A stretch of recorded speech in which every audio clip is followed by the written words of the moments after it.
for you today.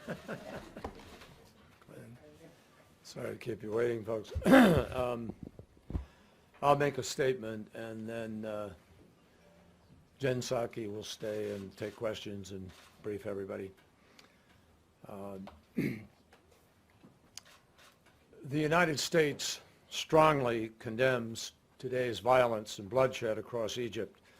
It's a serious blow to reconciliation and the Egyptian people's hopes for a transition towards democracy and inclusion. In the past week, at every occasion, perhaps even more than the past week, we and others have urged the government to respect the rights of free assembly and of free expression, and we have also urged all parties to resolve this impasse peacefully and underscored that demonstrators should avoid violence and incitement. Today's events are deplorable, and they run counter to Egyptian aspirations for peace, inclusion, and genuine democracy. Egyptians inside and outside of the government need to take a step back. They need to calm the situation and avoid further loss of life. We also strongly oppose a return to a state of emergency law, and we call on the government to respect basic human rights, including freedom of peaceful assembly and due process under the law. And we believe that the state of emergency should end as soon as possible. Violence is simply not a solution in Egypt or anywhere else. Violence will not create a roadmap for Egypt's future.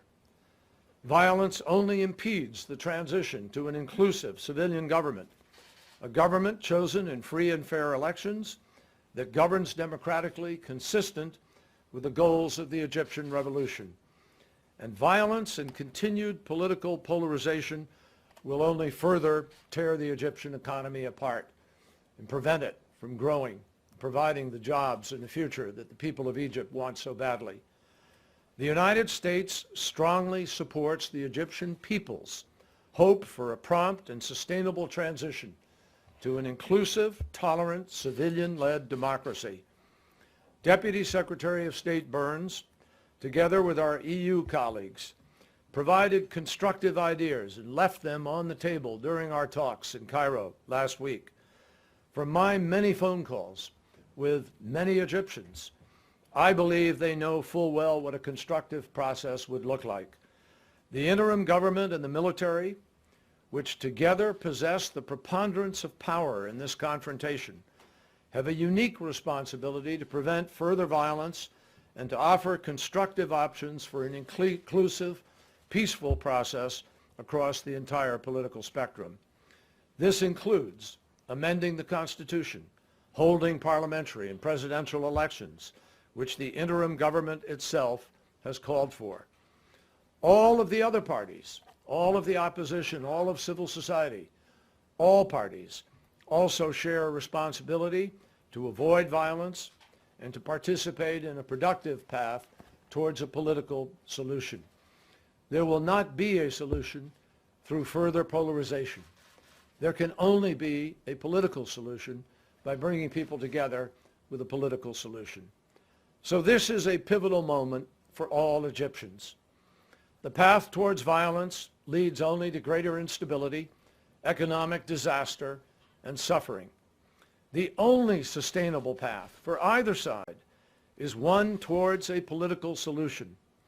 I am convinced from my conversations today with a number of foreign ministers, including the foreign minister of Egypt, I am convinced that that path is in fact still open, and it is possible, though it has been made much, much harder, much more complicated by the events of today. The promise of the 2011 revolution has simply never been fully realized, and the final outcome of that revolution is not yet decided. It will be shaped in the hours ahead, in the days ahead. It will be shaped by the decisions which all of Egypt's political leaders make now and in these days ahead. The world is closely watching Egypt and is deeply concerned about the events that we have witnessed today. The United States remains at the ready to work with all of the parties and with our partners and with others around the world in order to help achieve a peaceful, democratic way forward. Now, Jen will be happy to answer any questions. Thanks. Will there be any consequences for the military? Jen, I'll be back in just a few minutes. Oh, no. I'll be back in a